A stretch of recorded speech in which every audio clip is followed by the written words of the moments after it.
Which is the loser among your species of interest? Why, and what is your recipe to revert the current trend? In Europe, the major concern is for the small population of bear in the Pyrenees. There are very few left, and there is no political will to reverse the bad situation. Certainly the biggest loser has been the Upper Guinean forests of West Africa, where we probably have already lost one primate species, one subspecies, the Miss Waldron's red colobus, which has not been seen in the wild in about 40 years. If it still remains, it's in extremely low numbers. In terms of small mammals, perhaps the biggest loser in the small mammal group over the last 10 years is actually undeniably the bramble K melamis, a species of mouse found on an island off the north coast of Australia.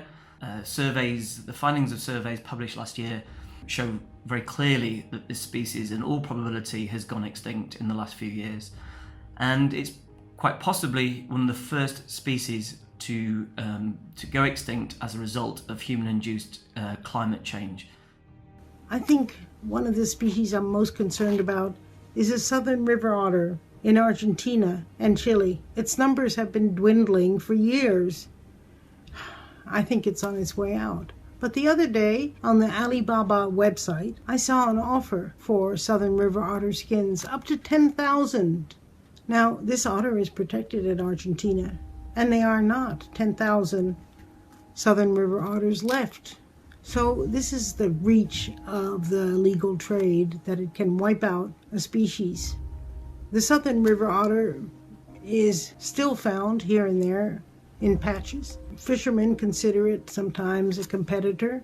It's caught in nets. But I think it can carry on with a better network, better enforcement, and also better understanding.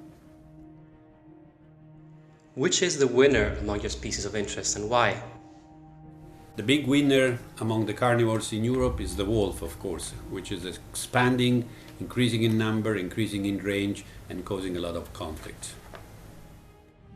In terms of winners, I would say there are a number of success stories out there. Certainly in the Atlantic forest region of Brazil, you have the lion tamarins, the 4 species of lion tamarins. They're very important success stories, although the numbers are still quite low. All of them have improved in conservation status over the past decade or so. And the muriquis, especially the northern muriqui, again, an animal that's down to very low numbers, probably around 1,000. A lot of attention going into this species, and I really think it will survive. I don't think it's going to go extinct. The small mammal species has been the biggest winner in the last 10 years. That's also probably in Australia.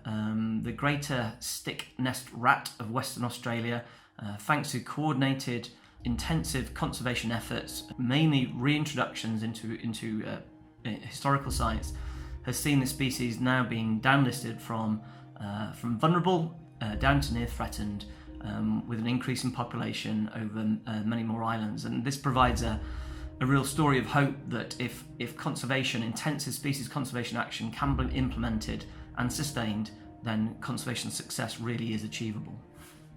The giant otter used to be considered one of the most endangered animals in the world in the 1970s. It occurs in South America, in Brazil, the Guyanas, Bolivia, Peru, and it's doing quite well now. This was brought about by international legislation like CITES, which protected it from the fur trade, and also by strict conservation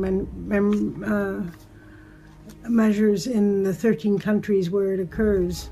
Another good luck comeback is the North American river otter, which was reintroduced very carefully into 28 states where it had been extirpated by trapping and habitat loss. And they are doing very well. It's the only species among the 13 species of otters which is rated of least concern in the red list.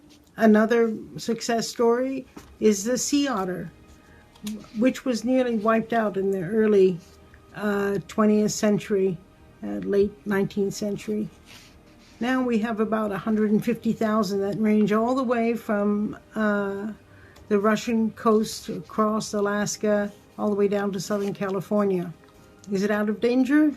No, it's still considered endangered, but it has very healthy populations and enough to ensure that it will continue for a long time to come. What main drivers do you expect to threaten your species of interest in the near future? In the near future, all large carnivores in Europe will be threatened by increasing conflict for livestock because of livestock depredation. So we have to manage the increasing conflict, and we have to manage the success of saving carnivores all over Europe. At a global level, I would say the biggest threat to non-human primates is large-scale commercial agriculture. But we also should not discount the importance of bushmeat hunting. This is a very serious threat, especially in Central and West Africa, increasingly in South America, even in Madagascar, and of course in certain parts of Southeast Asia as well. The main drivers that threaten the small mammal species in the near future will continue to be habitat loss and degradation, largely through agriculture and other forms of land use. A number of species are threatened by more species-specific threats. Maybe those are invasive predators. In the case of the bramblecue melomys, directly now as a result of climate change. But the main one really will continue to be habitat loss. Illegal fur trade, habitat loss, conflict with fishermen,